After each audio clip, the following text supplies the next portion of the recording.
You're listening to the ESO Network, your station for all things geek.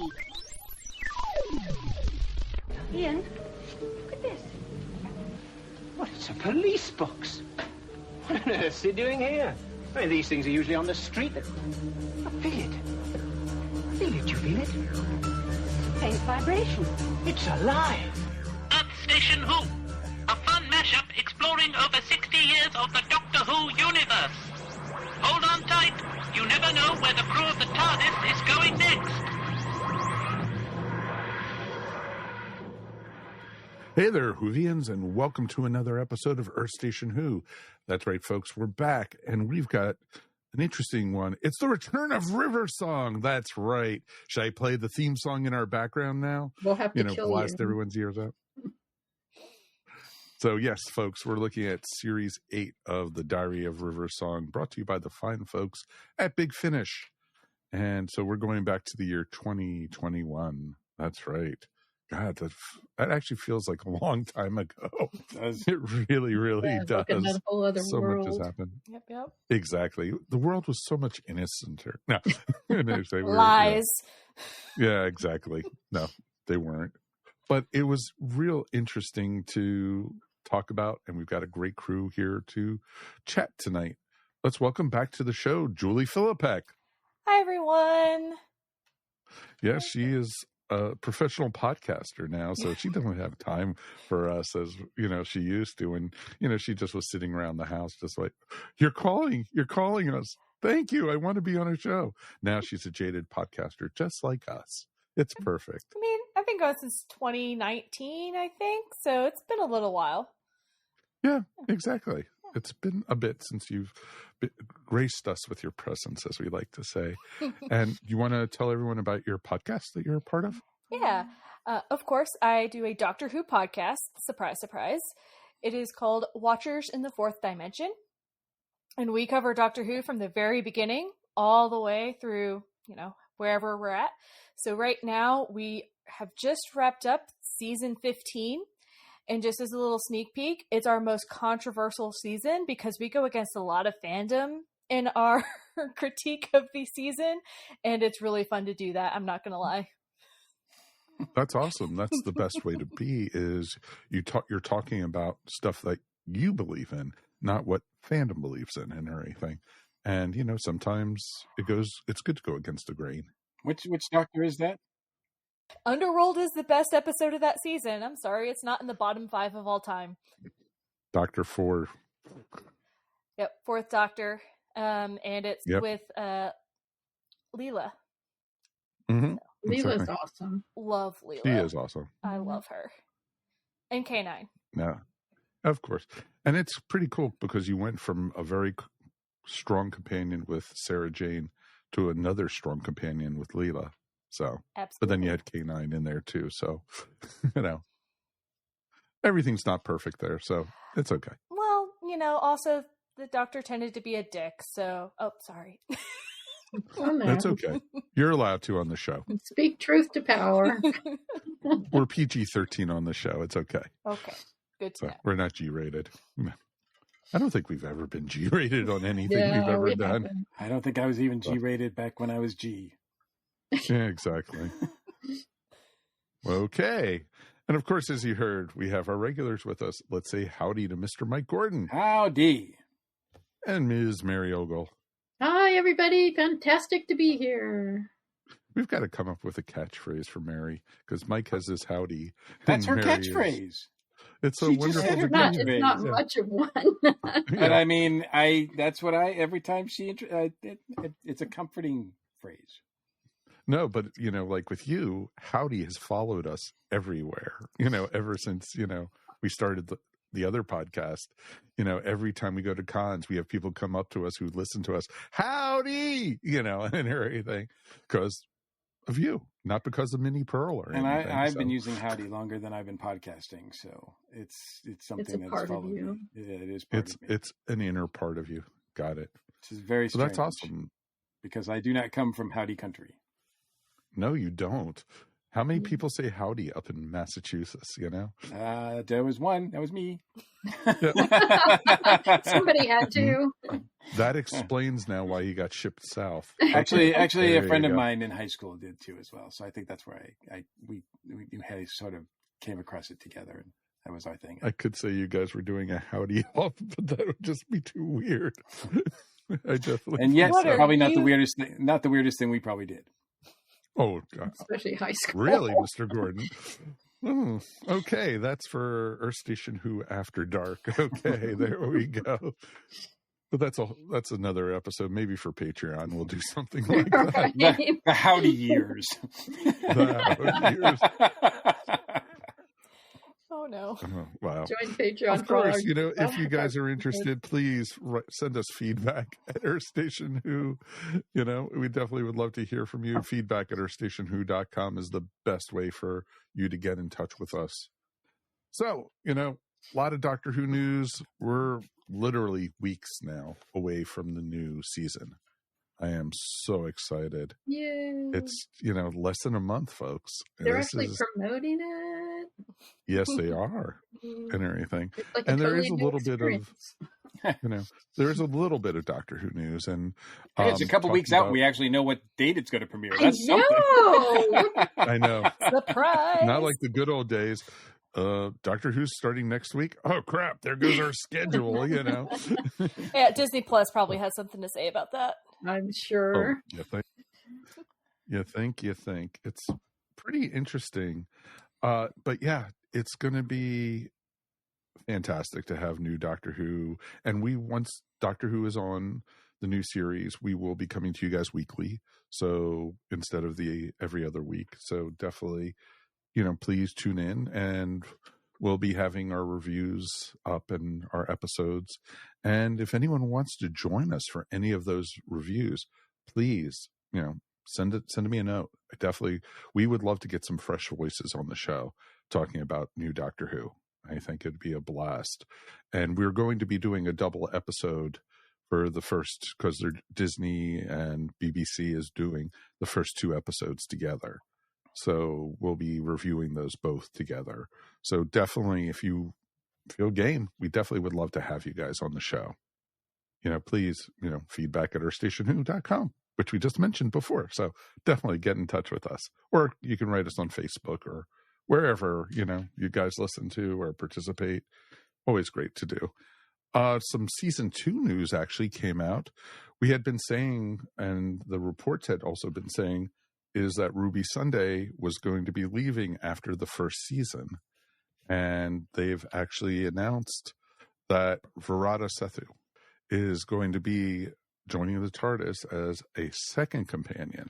So it'll be Ruby and then Virata, and we don't have a character's name yet for her. So it'll be very interesting how they'll be introducing her and such. So, I'm very excited about it because, I was disappointed when they were saying already, even before, the whole season had started, that Millie was leaving the series. So 2's the magic number for companions. Yeah, Mhm. I think that's good. And I always took think it with a it is grain a of good salt number. anyway, because she was seen filming season 2. Well, So- and that we were like saying, is she going to be like Martha? She'll go away for a bit, then come And then back come for a back, couple of yeah. episodes. So it'll be very interesting to see. And you know what?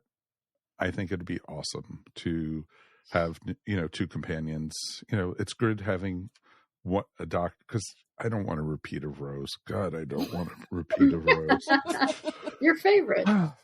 Shocker. Oh yeah, I know. So I think that's pretty awesome, though, that we're getting that.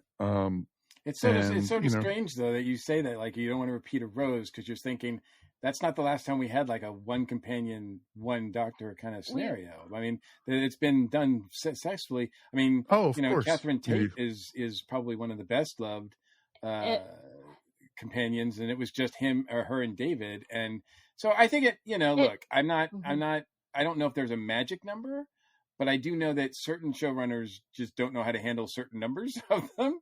And yes, Usually No, you're right. like we're 9 minutes in. All right, let's bash Chibnall. All right, so like I don't know if any number of companions would have been great for Chibnall, but 3 was definitely Not too the many. right one. Right. Yeah. No, No. definitely not.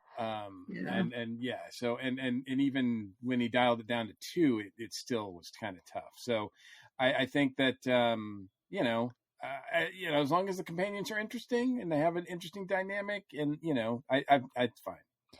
You know, it would be great to have a season or 2 with 0 love stories.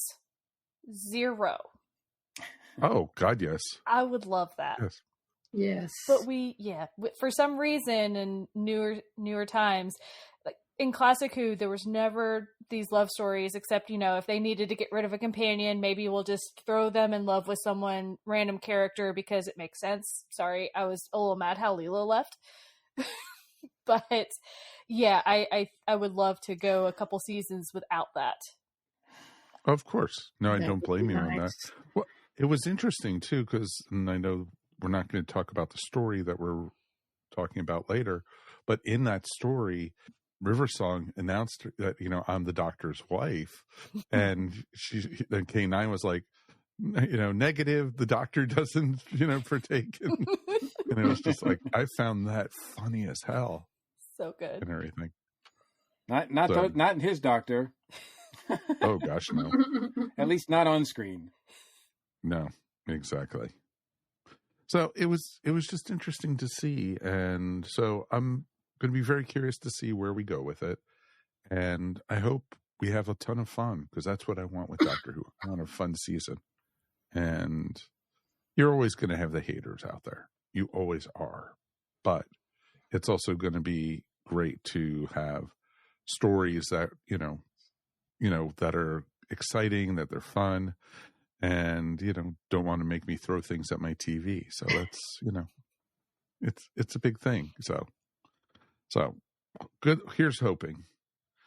Speaking of Riversong, Big Finish actually announced that, that we're getting a whole new series of Riversong adventures. So the death and life of Riversong. Yeah, and it's after the library. Yeah, exactly. I find this really interesting. The fact that, and especially with the box set, the series that we're talking about now, because it seems like it's really relevant to, what's going to happen to her. Kind of spoilers here, but yeah, it happens after her quote unquote death in the library story, and they, hundreds of years later, they download her person, her persona, her digital personality, and put it into a cloned body of her, and that's who will be having these adventures. So it's kind of interesting to see how that's going to play out. Julie, that was a deep sigh. Wow. I was not expecting that. Don't know how I feel about that. In certain aspects, I know Doctor Who likes to mess with time and likes to mess with things. I hope they make her different enough, because then it just seems a little bit of a cop-out just to keep her going afterwards. But that's I agree. My opinion. Completely. I just hope they get better writers. Consistency. Yes. And a better theme song. And a better theme song. Yeah. Like, we just hope that everything is better, right? Like, yeah, sure. I don't, Julie, it's interesting. I haven't really thought about it as far as that goes. I don't know if it makes sense for her to be too different, because this should be River, right? This should be River. But I do find it interesting that the powers that be are allowing Big Finish to do future stories with this character, sort of acknowledging that, yes, she's dead, and for all intents and purposes, she's dead, but she can be downloaded and put into a clone body, and that's all right then. Yeah, that's okay. That's why I want it to be different, because otherwise it just doesn't make sense. It seems too easy, I guess. True, but I don't know. Yeah, I don't know how that would be any different. I really hope that, for me, I would like a River character that's not so dependent upon the Doctor. Yes. Because as much as I love their relationship, and I think Big Finish has done a lot, this series has done a lot for their marriage as a couple, is that sometimes it seems like the stories depend too much upon her being the Doctor's wife, or she talks about the Doctor a little bit. Like, I just want, I'd love a story that didn't mention the Doctor at all. And I don't know if we've ever gotten that. We don't get them very often. In fact, most of them have other appearances by, other incarnations of the Doctor. So, and that was getting kind of tiresome. So now we're at the point where it seems like the series has evolved, and I know we're still behind. A lot of people are like, yeah, that was like 4 seasons ago. But now we're getting to the point where at least they're not so, she's not meeting an incarnation of the Doctor and having to explain or not explain who she is to them and interact with them in that respect. She's able to do other things. I mean, there's still characters that she's from the Doctor's history and from the franchise that she's encountering, which is kind of interesting to some degree. But yeah, I don't know. I like the fact that Alex enjoys doing this enough that she's willing to do more. I did feel like it was odd when the diaries came to a ended. So I thought, wow, it seemed like Alex was really enjoying these. I find it hard to believe that she doesn't want to do anymore. And then they announced that she was doing the one with the story with the Ninth Doctor. And now, so it doesn't surprise me that they're doing a new series, but it is really interesting that the powers that be are letting them go forward with the character, which means it tells me that Russell T probably has no plans for her at all. Well, to take Julie's point, I do hope that they go in a different direction with the new series. I mean, I hope they're not just going to repeat where they've been going. And then, I hope they have allowed her character some growth or at least some change for all the time she spent in the library. Because, after all that time, you shouldn't be the same person as you were before. And maybe even explore is this actually the River we knew, or is this actually a copy of River? Because this was her personality digitized. Okay. Would you actually consider this River the Doctor's wife? Well, that would be a good question to think on, to write about, to explore. Mm-hmm. I mean, I will. One of my problems. All of River Song's memories and such, but she doesn't. It's not actually her. Right. Well, and one of my problems with the Diary of River Song is that, as you were saying, it has been very Doctor centric, even when the Doctor isn't there, and the Doctor's only a cameo in this one, but it's still, there's always a point where she's like fawning over the Doctor, and that's just not necessary. That's not even who she is, I think, as a character, and I don't know why Big Finish does that so much. So I hope they get away from that and, keep working towards her being a central, strong character who stands on her own. I don't disagree with what any of you guys have said. So it'll be very curious to see where it goes. So be cool. A little bit more Doctor Who news for this upcoming season. We got Jinx Monsoon's character's name. Will be known as the Maestro. Dun, dun, dun. Dun, dun. Makes sense. You see musical notes on their body, on their costume. Yeah. So it's pretty interesting. A part of me that's a little weirded out by all the musical numbers that we've gotten with the new Doctor. But then a part of me with the Maestro is you better be a villain that's breaking out into the best songs, because if not, you're doing Disney a disservice. Well, we did get confirmation that there will be no Beatles songs. Well, yes. Exactly. That was actually the next thing I was going to bring up. Which I found that real interesting. So even though they have Disney money, they don't have that kind of Disney. They don't have Beatles money. Yeah, they've got money, but not for the Beatles. Yeah, I'm sure Disney could barely afford that documentary that Peter Jackson did. So, I don't. Well, they've got a relationship with Apple now that they're doing other Beatles stuff. So, I mean, there's still like a lot of stuff that Disney is doing with them, which would make sense if they would allow that, but obviously they're not. So, but I don't think that's any. As long as they don't try to do some cute workaround where it's like, yeah, they're playing like whatever. So it better not be like new stuff that's supposed to sound like the Beatles. I would be very upset because there's no need for that. Yeah, we don't need a Beatles cover band episode. No. It would actually be kind of cool, and this is just, I haven't heard anything, so this is just my idea, that the maestro steals their voices, and so they can't sing. Yeah, Well, that would or actually sings their, or you know, steals their music ability or something like that. I like the fact, I don't know much about, like, I try to stay away from spoilers and all that kind of stuff and information. So I don't know who this character is going to be or anything. I don't know anything other than what you said on this show. And I sort of half listened to that. But that's normal for our relationship, Mike. Exactly. It's okay. Exactly. But I'm guessing that this is one of the, you know, beings that the Celestial Toymaker was referring to, that is coming to play.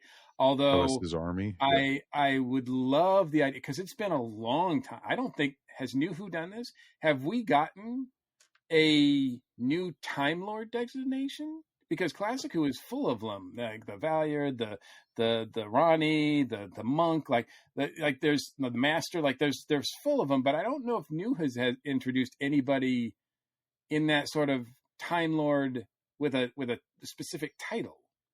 And the Maestro sounds like it would be a really cool one. But I don't know if that's the case here, but that would be cool. But I don't know if that's going to happen, but I'm not going to speculate that it is or not. I do find it weird that New Who's never designated another Time Lord title. Well, supposedly Gallifrey was destroyed for... Yeah, but then it's been back, and then it was destroyed again, and it was back, and it's like, I mean, come on. There's other Time Lords out there. We know this. Chibnall could have done it, but let's be happy that he didn't. Thank goodness for small little miracles. Yeah. So I definitely know think. If you know the timeless child, I guess is. I don't know if that's considered one. Yeah. And then they also have the Cyber Time Lords. So there you go. I don't know. No. Well, you have the Fugitive Doctor, the Ruth Doctor. The Fugitive Doctor, yeah. But I mean, there's so many War other. Doctor. I don't know. I think that there's other things you could play around with. So I wish. Yeah, I would love to see I would love to see another rogue renegade Time Lord come into play at some point. I would love Lord's gone bad. Not necessarily like evil, like the Master. I don't want a clone of that or anything like that. I just would another personality, something else to add to the canon. You know, I think that would be Big really Finish cool. is actually getting ready to do that whole series, Dark Gallifrey. So you might get something in there too. So that's Big Finish. That's Big Finish. It doesn't matter. You know, it's Big Finish. What the hell? I mean, they've got their own River song that they're introducing. So I mean, oi is all I can say. So it's going to be interesting, folks. And I'd really think, you know, we've got a lot to look forward to. And it's always great to be able to share it with these folks. One of the things I'm loving is, you know, on the marketing that they're doing for the new season of Doctor Who is, I love the slogan that they have, "Your cosmic joyride awaits." It's just ripping awesome. And, you know, it's like, it's just, I'm excited for it. And boy, it sounds like a tagline for a Disney theme ride, doesn't it? Yes. Hey, at least they haven't come up "When You Wish Upon a Star" yet for Doctor Who. I mean, you know, it's only a matter of time, you know. I'm sure they're planning the Doctor Who experience in their theme parks already. I'll be there. I'll be there. I think that would be a really easy way for them to get us there. Yeah. If I could afford to go there, I'll go there.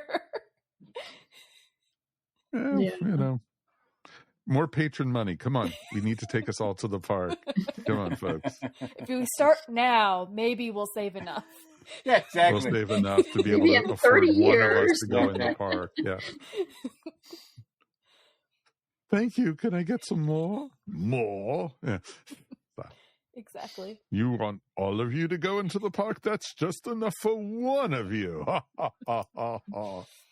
So, God, that almost is a great story right there in the writing. So I think that's pretty awesome. And then in years to come, they will have an episode of Doctor Who set in the Doctor Who theme park. Yes. It all comes around. Yeah, exactly. And it'll be like a little TARDIS that is bigger on the inside. Right. Well, wasn't it when we reviewed the One Doctor, they had the other doctor's, the fake doctor, his TARDIS was basically a porta potty. So that's and that would be funny to see on TV if they did that at the amusement park that they went to. It's all me, but it's all warped, type thing. I think that RTD, are you listening? We've got great ideas here. And if we work cheap, all we want to do is get into Disney, so it's okay. Yeah, well, that's not cheap. No. Yeah, exactly. True. Very good point. All right. I think that's, all the big stuff for Doctor Who that we're going to talk about tonight. Let's take a quick break, and we'll be back in a moment. And we are going to review The Diary of River Song, Series 8.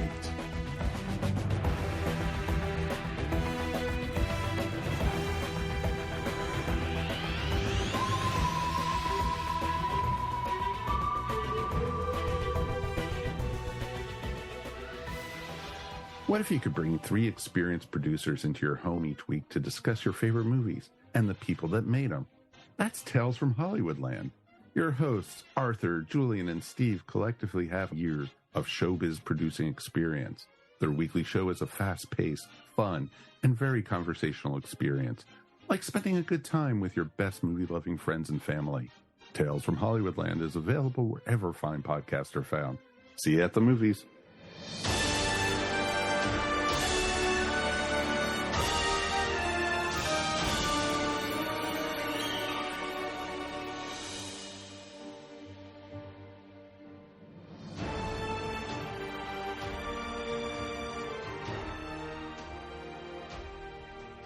Hey there, welcome back to Earth Station Who, Series 8 of River Song. This one was a mixed bag for me. It was real interesting. We only had a brief cameo by a doctor, and I actually was surprised, and it was Tennant's doctor that we had in this one. I was not expecting that. I was just expecting her to have a conversation with a doctor that didn't show up. And then all of a sudden I heard that familiar voice. It's like, I didn't know he was in this. So. David has become, because of the fact that Matt and Peter won't do Big Finish yet. So David has become River's husband on Big Finish, I think. Mm-hmm. Most of the episodes that have dealt with River and her husband, the doctor, have been with her and David, which they have great chemistry, and I don't have a problem with that. But it is weird that normally when I think of, whenever River says my husband, the doctor, I always think of Matt. Oh, of course. And sometimes Peter. That last episode with the two of them was beautiful. So I think, that was great too, but it's just weird how because of Big Finish, and they don't have Peter or Matt to use their voices of. It's just weird for me to think that, it really dawned on me here that, that sort of David has kind of fallen in as the default doctor whenever she's talking about her husband. No, I could see that totally. I kind of wanted to see how far down the route they were going to go with her naming husbands without naming husbands, because referencing the leather coat and then all the different ones, I was just like, how far can we go with that? And then he started speaking. I was like, or we can actually have someone in here. I suppose that's fine. Mm-hmm. I suppose I have to listen to David Tennant. We didn't have. Darn, we didn't get to talk about the one with the scarf. We didn't talk about the one over here. It's all okay. It's all okay. it's interesting too. I agree with that. And I loved, even brought up the Fez, and I fully expected it to be Matt's doctor, but it was Tenet, Yeah, that's true. And everything. So I was just like, because, that's, the running joke, in the 50th anniversary when they were at the museum, and, Clara goes, can't you ever walk past one of those? Nope, never will, never will. Nope, not at all. Not at all. I know how he feels. Yeah. How many do you have, Mr. Gordon? 10? I'm in the double digits. Oh, wow. That's pretty impressive. Alrighty then. There you go. But you did get to, share one with John Rhys Davies, so it's awesome. I did. And it's moments like that that make it worth wearing a Fez. Exactly. So he might have been actually one of the first movie characters I'd ever seen wearing a Fez. Aha. Well, there you go. Okay. All right. Stories. Let's talk about that. Back to Doctor Who. What are we talking about? Oh, yeah. Yeah. River Song. Yeah, that's it. I liked the first one, Slight Glimpses of Tomorrow, because it featured River going through time and seeing a society evolve. And you don't know, and devolve, exactly. You don't know if it's Earth or if it's an alien civilization or what. And I also liked that it had Rachel, and like we were talking before we went on the air, we had to try to remember who the hell Rachel was. Yeah, I didn't remember who the character was, and I didn't remember that it was played by Alex's real life daughter. Mm-hmm. Which is awesome. Think I was with you guys when you covered the episode with Rachel. I think I joined slightly after that. And so I possibly. It was close. It's a close call. Yeah. But I really enjoyed Rachel. She does a very good job. The actress does a very good job of sounding robotic enough, but still being able to come across with certain types of emotion. Mm-hmm. It's a fine line. It's interesting. Yep. It's interesting. I kind of felt like it was almost like River Song with Data from Star Trek The Next Generation in some ways. That's not bad. Yeah, that's not a bad way to look at it. I did find that thematically it was interesting that all these stories featured robots. And looking at the cover art with the multiple canines, I was actually quite terrified that every single story was going to have canine in it. Oh, you hate canine? And I don't hate canine. All right, let's make this clear. But I don't want to listen to 4 stories with canine in them. I don't love him that much. Mistress. I love him that much, everyone. So if there's anything that has a lot of canine, I'm all in. Well, the one story with a bazillion canines then, that was for you. Because, so I was actually, as we went on the first couple, and I was like, okay, well, K9's not in these. That's kind of reassuring. So that because I honestly thought with the cover art that he was going to be in all the stories. So, but it was interesting because, there's different kinds of robots in Doctor Who. They're not all the same kind of thing. And I did like the way that this series, I mean, story-wise, some of them were definitely stronger than others.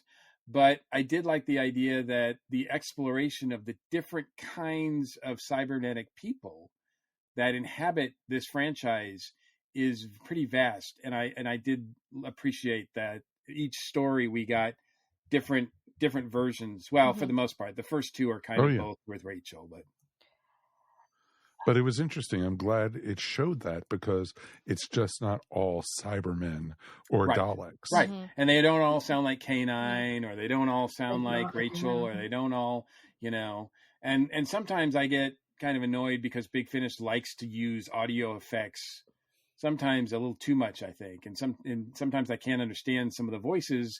And I think it kind of, handicaps the voice work because the effect that they put on the voice is just not something that's pleasant for me to listen to. And in this throughout most of the stories, I did not have that problem. There was a couple that were, but for the most part, I thought the voice work was excellent. And I think part of that too is because they were recording this during the pandemic, and because of that, they had to scale everything down. So they couldn't use as many effects. They didn't have all of their tools at their disposal. They had to have very small casts. They were recording outside studios. They were recording within, streaming services and everything like that. So they really had to, sort of strip down a lot of their storytelling. And I kind of appreciated that. Of course. No, that totally makes sense. And like we all said, I enjoyed the first two stories. The chemistry between, River and her daughter, is pretty amazing. Rachel was a great, great character. Mm-hmm. And I like how in the story, even River has a motherly instinct to Rachel, and that she felt responsible for her and, trying to guide her, making her almost like her protege. Yeah, she's definitely a maternal figure in the stories. I mean, I also loved the first two stories. I thought it was very intriguing to have a storyline where River's trying to show Rachel the best and the worst of humanity. Mm-hmm. And, exactly. So that she can see all sides and come to her own conclusions about how she wants to spend the rest of her, what apparently will be eternal life. Well, exactly. But it was also interesting, literally Rachel wasn't believing what River was saying about people, that, that some people are very shallow, superficial. And she even used the vortex manipulator to go back to places that they had been, to people that they knew, try to get the good out of them. And she couldn't, even if it meant that the civilization was going to be destroyed because of that. And after all that, she still gets blindsided by two selfish bastards in the second story. Exactly. Yes, she does. These were not happy but that's stories. okay, Really. And also I like in that first one, it's even if you could change things, okay, well, you got them, a couple hundred years, 1,000, and then it's still destroyed anyway because of natural occurrences, which is always an interesting thing to learn too, because sometimes it's because of human hubris and sometimes it's just because, hey, everything's going to end. It happens, yeah. Well, I think that was a good lesson to try to teach Rachel, who's never going to die. I think River was trying to say, look, that's what's happening for you. That's not what's happening for everyone around you. And you need to understand that and find a way to deal with it. Mm-hmm. It's also one of those dilemmas that really is only applicable to people who can actually travel through time. Because it's not like, they're seeing all of this happening and she's trying to go back and fix some of it and being frustrated because she can't do it. And there's an inevitability to it all. But I think what River shows her is that in her own way, yes, everything is going to end, right? There's an inevitability to it all. This planet is eventually going to die for whatever reason. What can you do? You can save people. Like you can save people, whether it's on a small scale like the Doctor does sometimes, or on a large scale like changing things so that a whole planet can evacuate in time before the planet gets destroyed. So I like that sort of message, because it really is kind of an interesting dilemma that all time travelers probably have, is like, okay, I have the power to change time. When do I use it? How do I use it? And should I use it?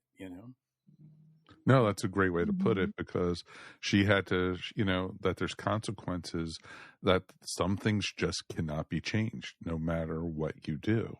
There's an inevitability to it. I can't believe I got that word out without stuttering or whatever. That was just, it's a big mouthful. Yes. The interesting, I thought, go ahead. No, go ahead. I was just going to say, I thought it was interesting that the first two were tied together. A lot of times I've noticed in the River Song, the first and the fourth get tied together, and then you have the two middle Mm-hmm. that are different, but that's not really the case in this one. And the other two are very much standalone, in my opinion. Yeah. Compared, That surprised me because I thought Rachel was going to come back in the last story at least. But no. I was fully expecting it somehow for her to pop up in the last one, but that last one was so bad. Glad she didn't show up. It was yeah. Maybe she was supposed to, but she bowed out. Said nope. Yeah. Well, the last one. I know we're jumping around here, but the last story is the Queen of the Mechanoids, right? Yeah. That's like that's a prelude to another big Finnish event with the Mechanoids and everything, and it's like you could just tell that this is a prelude. It's not really a River Song story because actually River doesn't even seem like herself through most of it. She's doing things that I'm like, this doesn't even sound like River. Are we sure it's River? And so I'm like, when is this supposed to take place? Is this a young River? Like, it just didn't. I was really puzzled by when this takes place and all of that kind of stuff. And it's obviously it was just tacked on so they could add it to their Dalek universe, I guess. And the characters Anya Kingdom and Mark 7, I guess, are featured in that. So. Mm-hmm. But it didn't do much. It didn't do much to win me over to go to that series. I think it put me off of it. Yeah, not at all. I did like the character of Mark 7. I thought he was a great character. He's kind but of the whole time I heard him, cybernetic. but the whole time I heard him, again, I hate to bring up Star Trek again. It was Data, the whole time. Mm-hmm. He had more personality than Data, though. Yeah. He had some personality. He had some sass to him. Well, I also found interesting. I don't even think the cast really particularly cared for it. You get to the interviews and they start talking about the Mechanoids being like jewelry boxes. And I get the impression that if you're going to liken them to giant jewelry boxes, you probably aren't too thrilled with them. Well, they also were very limited. The only weapons they had were flamethrowers. I mean, have you seen the Classics Who episode? That's all they had. Oh yeah, of course. Yeah. I know. But the other thing was when the big bad in that story had his own versions and they could fly. The ones that River had under her control couldn't fire up. They couldn't shoot up. Yeah. It's like, what? Well, that was sort of like an insider joke for Daleks not being able to go upstairs. That one, because that was my thing through most of Classic Who. It's like, how do they get anywhere? You just go to stairs and they can't do anything. Right. So I get that inside joke, but not worth it for this. No, I agree. I totally agree. No, it felt very much like a Classic Who episode and not a good Classic episode. Not a good version. One of the forgettable ones. Honestly, until I got reminded of this, I forgot about the Mechanoids, and then I was like, oh, but that had Steven. Okay. But that's about it. That's how memorable they are. Yeah. Well, the reason remember. why. Have we reviewed an episode? Have we reviewed the Mechanoids? They're only in 1.5 episodes. I don't think we have. I truthfully don't think we have. It's the introduction of Steven when he still had the beard, and then he got rid of the beard in the next episode. It made me very sad. No, we haven't reviewed that one yet. I've seen it, but it's not a good story at all. And it's funny because they were created by the BBC because the whole thing with Terry Nation and they thought they were going to pull the Daleks, because he had the rights to them and sell them to the Americans. And so they created the Mechanoids as a replacement for the Daleks. And it failed miserably. Yeah. So I was actually shocked that, they used it here with River Song. So. Well, I mean, it's not the first time that Big Finish has used them. They've used them before. So, yeah. So, it was okay. The story with K9 wasn't much better. And I know, Julie, sorry, I know you love K9, but, it was really, really bad. But I also loved how you got to see a very vindictive River song in that story. Yeah, that was the cool best part thing. about it. The idea of the cat was kind of cool. The plot was really convoluted, really overly convoluted. Yeah. And, ridiculously. By the time it got to the third act, it was whittled down to be so simple. I was like, why did we need all this stuff in the beginning? Yeah. We did. And at first I thought, okay, it made absolutely no sense for K9 to be there. I mean, K9 just shows up out of the blue and just is like, I'm looking for Sarah Jane. And I'm like, what? And that's the only reason he's there, which is, and then they describe it was some sort of stupid space-time thing that brought him there or whatever. But then I thought, when K9 goes around and he gets the order and he's like terminating everybody. And I was like, holy crap, are they making K9 have to be a killer? And I'm like, we've never seen this before. And I was like, I can't believe they're doing this. And then, then they're like, and here's the real K9. And he's been that way all the time. And I'm like, oh, that's a cop-out. Well, that was a total cop-out. We just covered another Big Finish where they semi-made K9 the bad guy, but really he was taking over Cybermen. So they've done it before or after. I don't know where it lines up in the timeline because I can't keep up with Big Finish. So I've seen K9 be the bad guy before, and so that didn't surprise me at all. I liked elements of it.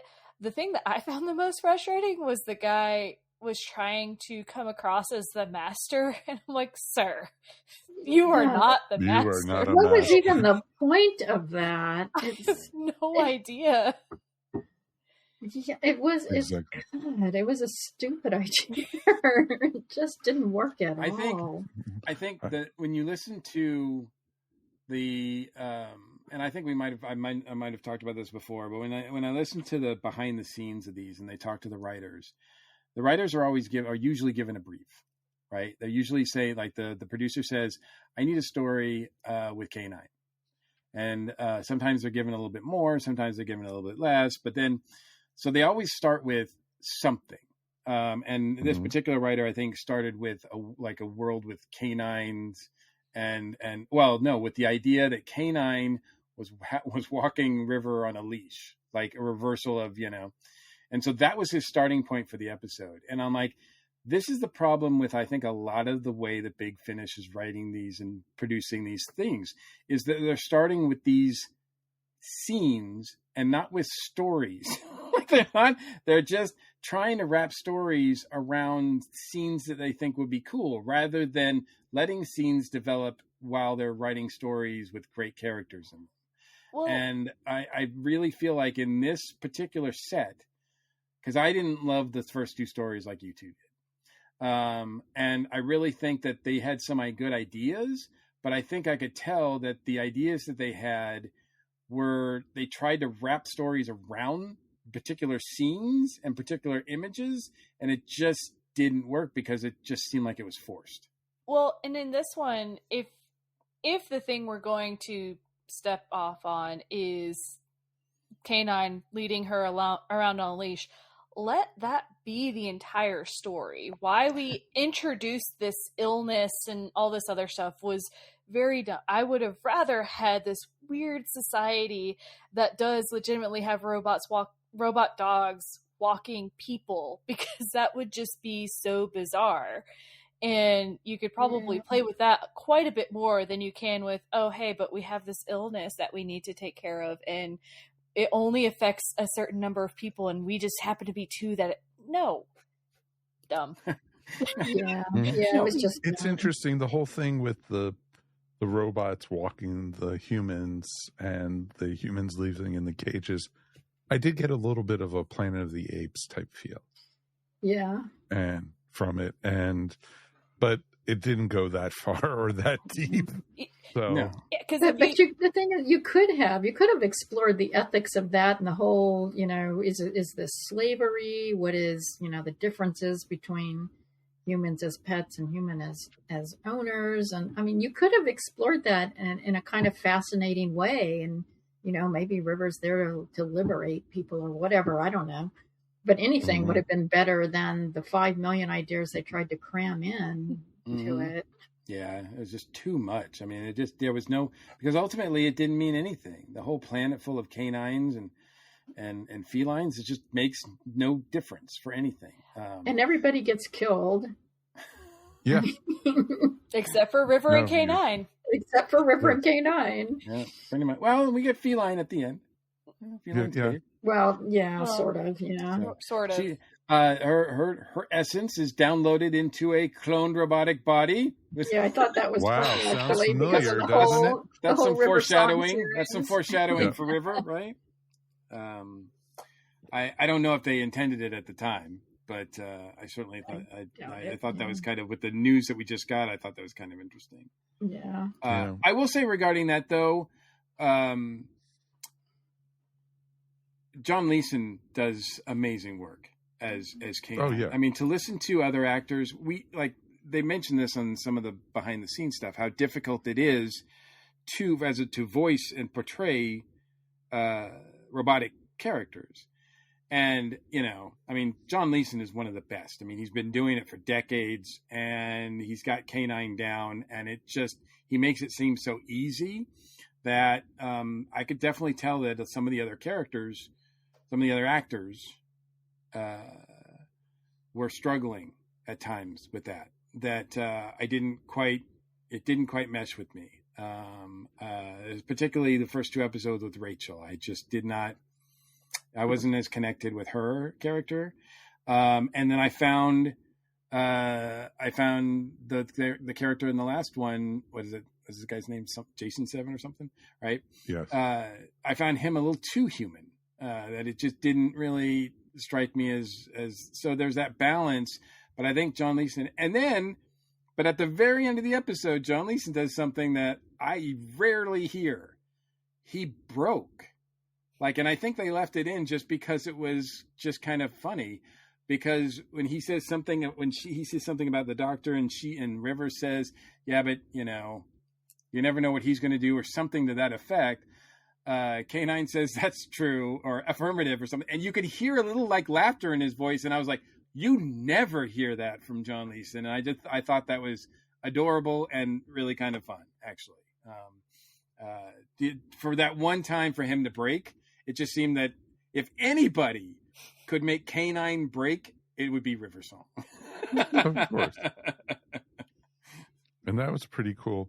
And, in the other stories, who here has never wanted to ever hear a story about zombie, electric eels that are carnivorous, That's long been my dream. Exactly. I so was hoping for that, and we got it, That part, and at least one of the baddies got eaten by one, so it was pretty awesome. That was actually kind of cool. I knew how they tied it all together, but at first I was like, this seems very bizarre. Why in the world are it was very, very confusing at first. And then they're like, oh yeah, it was an experiment gone bad because everyone was asleep.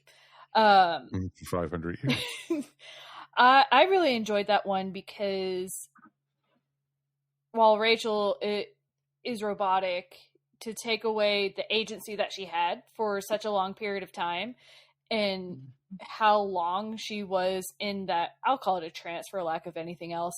I enjoyed that aspect of it. That part I really enjoyed. Some of the rest of it, and her kind of really liking Aaron, maybe not as much, but it was a good one. Yeah, see, I had the opposite experience than that Mikey G did. I really connected with Rachel as a character. Mm-hmm. I actually really enjoyed her journey and watching her grow and experience all these new things. And I thought it was actually really heartbreaking when she was robbed of her agency for that long. I mean, that's a long time. 497 years, 11 months, and 4 days, and I don't remember. And just out of complete selfishness, no other reason than, I mean, it is understandable actually, to be fair. I mean, these are very young characters, the bad guys, and they've basically been sentenced to, I mean, it's like a life sentence, almost like a prison sentence, even though they've done nothing at that point to deserve that on this ship. And I know it's probably been presented to them as, oh, you're very noble and all of that, but still you're sentencing these kids to this life of solitude and knowing they're never going to reach their destination. So in that way, you could kind of understand how desperate they may have been, even though it doesn't, excuse what they did. Yeah. I do give credit too. The actor that played the guy that got eaten, I think Bryson, is that his name? Yeah, right. But he also did, behind the scenes, they said he was also the voice of the computer. And I was like, wow, I had no idea those were the two of the same voices. Like he did an excellent job. With sometimes you can tell, if someone's doing the same character or the different characters. You're like, I know that, but he was really good as both of those, I thought. No, totally get that. And it's interesting because quite a few of the same actors played multiple characters throughout the stories. And it was just interesting. And they all did really good jobs. You didn't go, wait a minute, that's the voice of so-and-so from earlier in this story, type thing. On the first story, it makes sense. I mean, you're jumping generations and generations. Well, more like multiple generations, but to have the same voices or the same actors playing these different characters kind of tracks, but because it gives you a connection with them, I think, and that kind of worked. But Big Finish does that a lot. Obviously, they don't just have a cast of thousands. It was also 2021, and they were halfway in studio, halfway not in studio still, and everything. That was the other. Again, I think we mentioned it before the cast. Just hearing the behind the scenes of how pandemic affected how they were doing all this, and how how different it was for them was kind of fun. Yeah. Oh yeah, of course. Absolutely. Taking us back. For better or for worse. Yeah, I know, right? Yeah. And consistently Alex Kingston's just awesome throughout all these stories. Oh yeah, she's always good. And so, and it's funny because I found her in the final story. I felt a little bit that she was partly the bad guy in it. And at the beginning, especially. Yes. Yeah. And so I just found it interesting. And, then getting into the whole thing, and we know River is not above breaking the law. No, we've seen that on the TV shows. Morally gray. Yeah, exactly. Yeah. And I wish they'd kind of explore that more, because I kind of liked the idea that she was not the bad guy, but she was not very, she was not acting above board or whatever. And I thought that was kind of an interesting, especially when you compare the other three stories where she's like really, she obviously goes, she's not afraid to cross the same lines that the Doctor won't. In the first episode, she changes time, which is probably not something that the Doctor would do. Like the Doctor's like, nope, you got to let it play out. And she's like, no, let's just change this world. And she even allows Rachel to do it multiple times, right? Mm-hmm. So, and in this, and in the second story and in the third story, she's full of, spit and vinegar and vengeance, which is perfectly understandable.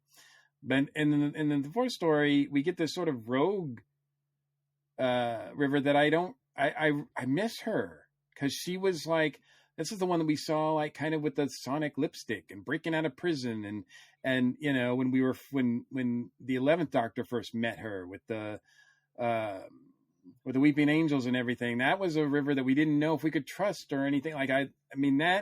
That River is really, really a cool River, and we don't see that very often in Big Finish. And we got a glimpse of it, but the story was so badly written that it really, and it was obviously a setup for other things, so they really couldn't explore that very well. So I feel like, damn, but I did like, I wish we could get more of that rogue River.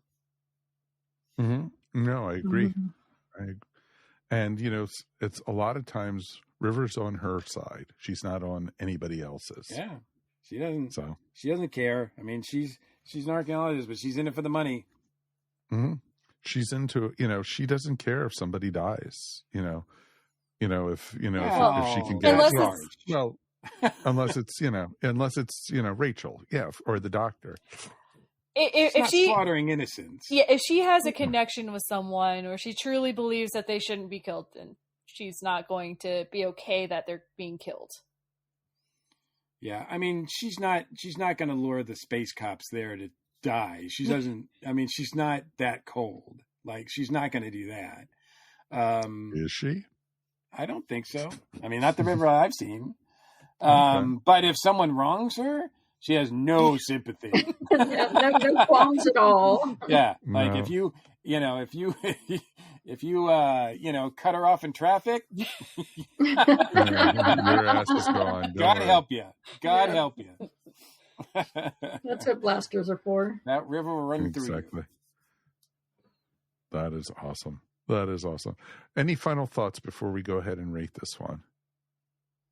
I have to say, I kept thinking while I was listening to this that the Diary of a River Song is sort of like my experience with watching Jodie Whittaker, in that, because it's been this whole series has been so uneven, and so I feel like Jodie was great, but the stories let her down, and I kind of feel that way about the series overall with River Song. Alex is fantastic, but the stories too often let her down.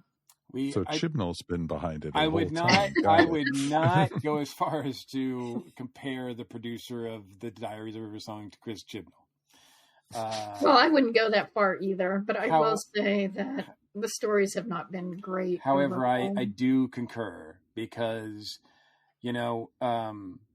thinking about the fact that, when it was brought right to my attention in the first episode here, when, when Rachel comes on, I'm like, I have no idea who that is. And then this is the 8th one we've done. So there's 7 other other stories that we've done as far as this series goes, and I think maybe a handful have been memorable, and that's criminal.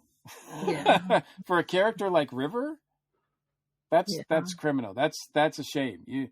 What a waste. And I don't disagree with that, though. I agree with you on that one. I feel we've other series that we've reviewed, Paternoster Gang has been on fire, so good, and well up to that team and those characters' potential. Whereas this series as a whole there's been some highlights, there's been some high moments, and they've really had some interesting things done. But as a whole, I have to say that this has been, so far, pretty overall pretty disappointing. I mean, we can at least say it's been wildly inconsistent. Yes.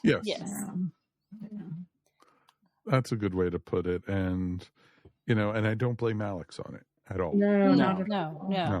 Now, the only thing that I blame Alex for is that Alex, and she's told me this in person, that she thinks that the stories that she gets, the scripts that she gets, are so beautifully written, and she's so thankful for them.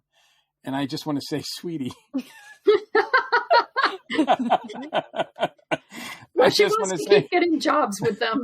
So, Alex, sweetie, it's a paycheck. They are not. These are. I'm sorry, but you deserve better. Okay. And so I wish she could recognize and put her foot down and be like, I wish the stories would be better. I won't come back unless the stories are better. And maybe she did that, and maybe that's why the Diaries came to an end after the 12 series, and now we're getting hopefully better stories. But supposedly she said, regarding the new series, they said after they recorded the first episode, she kept the script because she said this script is special, and I want to keep it for my own personal collection, because it's one of the most best things I've ever done. So that is hot, that means something, but in context to the fact that she thinks a lot of these others have been brilliantly written, I'm kind of like, okay, well, we'll see where that goes. But fair enough. Totally get it. All right, rate it, folks. 1 out of 5 TARDISes. 1 being the worst, 5 being the best. Julie, you're a guest tonight. You get a go. Oh, my favorite. I forget how you guys do this. I usually talk first and then give my score. So you can do whatever you wish. That's what we do too. Sure. Okay, just double checking. Yes. I think I enjoyed a few things more than everyone. I really enjoyed the first 2, really enjoyed Rachel, and I love K9, and I liked some of the elements of that particular episode. The 4th one was trash. I'll just go ahead and say it. But Big Finish still does a very good job in what Big Finish does. Audioscaping is very good, music is very good, all that jazz. So I'm going to give it 3.5 TARDISes out of 5. Wow. Okay. Mary. This is a hard one because I feel almost like it's 2 different things. Because the first 2 episodes are so different from the other 2. And I kind of agree with Julie. I think I liked the K9 episode less, but it was fine. The last one's terrible. And I personally really enjoyed the first 2. So I think I'm going to give it a 3 because I'm kind of in the middle here. And I think I would recommend it, even if only for the first 2. And don't hate me for the last one if you buy it. We'll completely blame you on that one, Mary. So it's okay. I want my $20 back, basically. All right, Mr. Mike, break it to us, bud. There's not much I loved about this.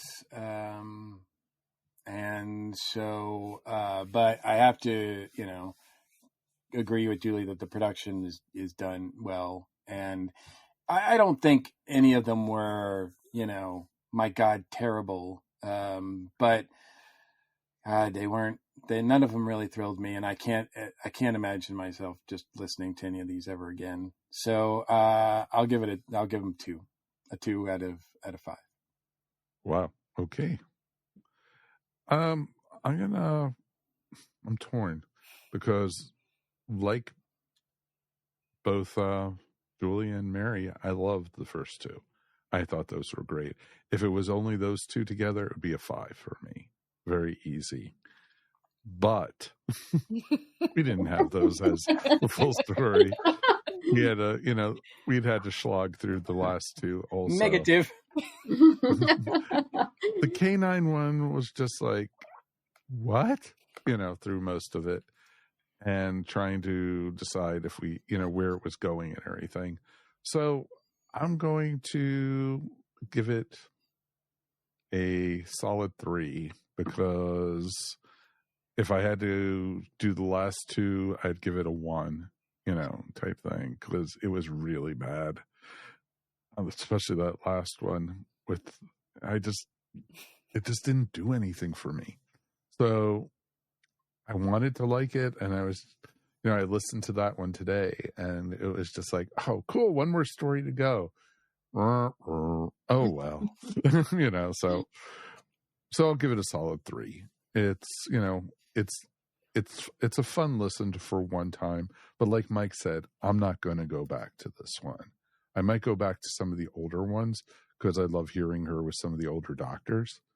But, and I'm looking forward to some of the future upcoming ones we have where she's at unit. I think that's going to be pretty awesome. And is it new unit or old unit? Old unit with the Brigadier. The next one that we have, she's it's in the 3rd Doctor era. Yeah. Benton, is Benton there? Of course, Benton is there. So I'm actually looking forward to that because I want to see the Brigadier blush. I wish we could. And so I could definitely see some pretty cool stuff out of it. So definitely, please let us know what you guys thought. feedback@ourstationwho.com. We definitely would love to hear how you do it.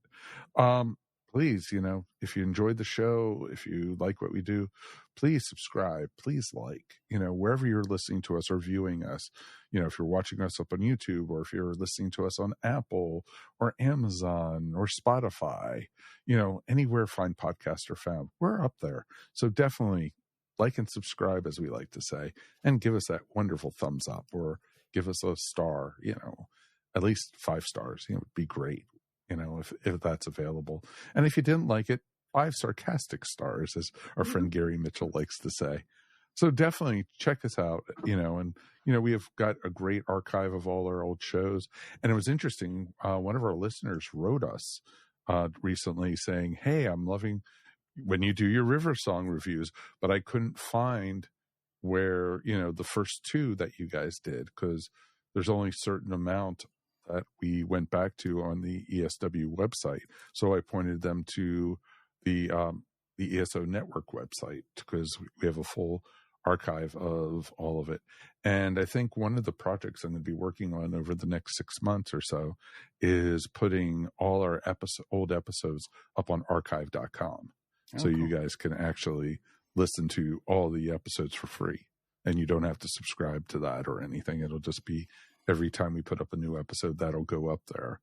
And so we're going to also do that for Earth Station 1 and probably older episodes of the Dragon Con report and such.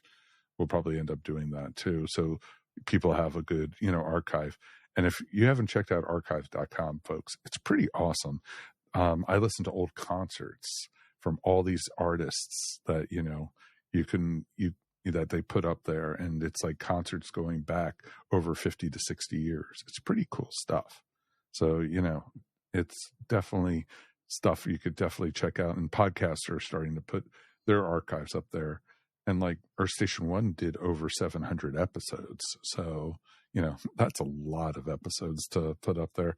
So, and at some point, Julie, I mean, our show doesn't go in order like yours does, but at some point, with all our shows on archive, people, if they want to start from the beginning, they can actually navigate their way through our show and actually go from the beginning on, with a few holes right now, but we're filling those in slowly but surely, so that eventually people will be able to start from the beginning and listen to our. I was just going to say, I don't recommend the Space Pirates. Save that for last. You don't want to watch it. No, Trial of the Time Lord is last. We have already established the Trial of the Time Lord is last. It's going to be our final story. So definitely, it'll be worth it though. But folks, it's always great to talk to these fine folks, and it's great to talk to you guys. We actually had a great time at South Carolina Comic Con.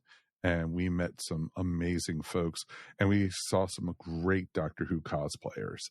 And it was South Carolina's just a great show, and it's only a little over 90 minutes from Atlanta. So it's pretty awesome to go and, visit there. And it's a great weekend con. And I know Robert's planning on having South Carolina Comic Con Junior in October. So it'll definitely you'll be able to find us again. Definitely, thank you for everyone who does listen and stop by our table.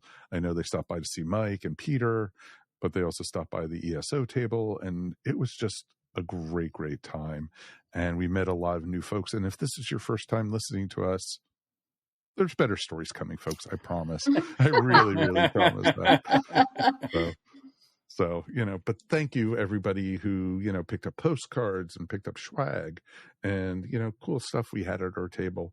And it was great seeing a lot of familiar faces. And so pretty cool to do. So definitely, want to thank our crew here for joining us. Julie, thank you as always. It's always great to see your smiley face.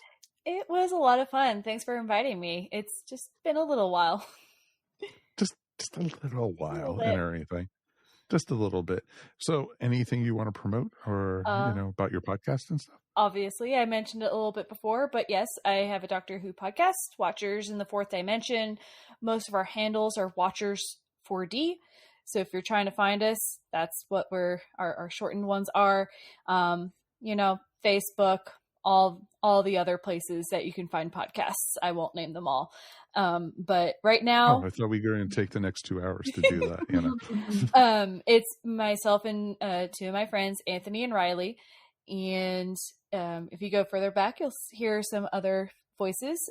But yeah, come check us out. Always good. Great show, folks. I subscribe to it, and I really enjoy hearing what they have to say. So it's pretty cool stuff.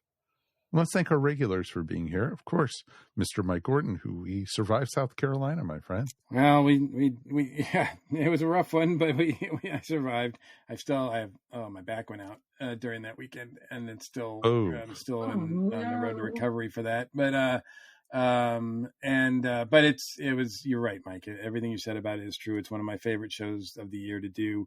Probably my second favorite show outside of Dragon Con. And love it. Love the people up there. I love Robert and Michelle who put the show on. And as long as they keep putting on that, they had a great celebration of their 10th one. This is the 10th time they've done it. And they still want to do more. It was crazy. They're crazy kids. But as long as they do the shows and they invite us, well, I'll come up there for sure. But it was a good time. As long as they invite, we will be there, as we like to say. So it's always a good thing until we show up with our stuff. Oh, didn't you get our message that we don't want you this year? It's only a matter of time.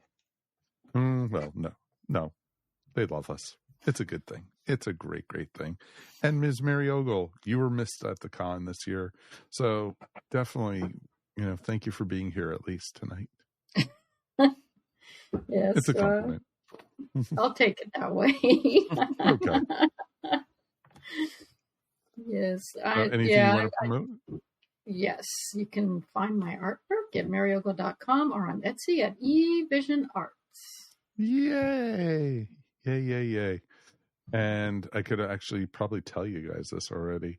We've already been invited back to Pensacon next year. So yay. So we are going to be at Pensacon 2025. God, that sounds weird to say.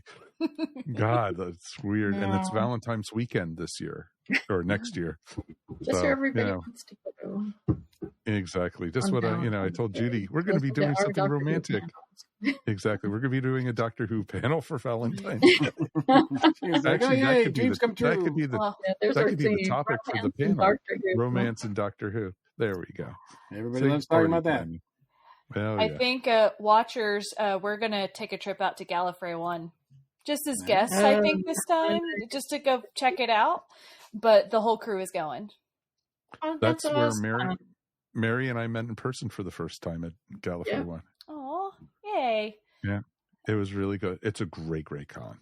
Definitely. Yeah, you'll have fun. You guys will have fun. And it's California, so, how bad can it be? So it's pretty cool. So there you go, folks. Definitely, folks, if you get a chance, please feedback, and we'll be doing a live show next time. That's right. Join us in 2 weeks, and we are going to be talking some fun Doctor Who stuff, and we're going to be talking why Doctor Who has succeeded, because it's always been woke. That's right, folks. We're going to be talking all about, how Doctor Who is always tied into politics and tied into society and what's going on. So, and hasn't shied away from it. And so that's going to be our episode. And we got some great folks already lined up to join us. So it's going to be a fun conversation. Until then, my name is Mike Faber on behalf of myself. And of course, Mary, Julie, and Mr. Howdy himself, Mike. We will see you here next time on Earth Station Who. Peace. And we are done. See you for new Doctor Who real soon. Oh my gosh. You have been listening to Earth Station Who, a pop culture podcast dedicated to all things Doctor Who, featuring talents from throughout space and time. All topics on the show are the sole opinions of the individuals and are to be used for entertainment value alone. You can subscribe to our show wherever fine podcasts are found, or check out our website, earthstationwho.com. Don't forget to check us out on Facebook or Instagram, and if you enjoyed the show, please write to us at feedback at earthstationwho.com. Thank you so much for listening, and we will see you on the next journey of Earth Station Who. This has been a broadcast of the ESO Network. Be part of the crew and help support our shows by donating to our ESO Patreon or by shopping at the TeePublic store, which can all be found at www.esonetwork.com. The ESO Network, your station for all things geek.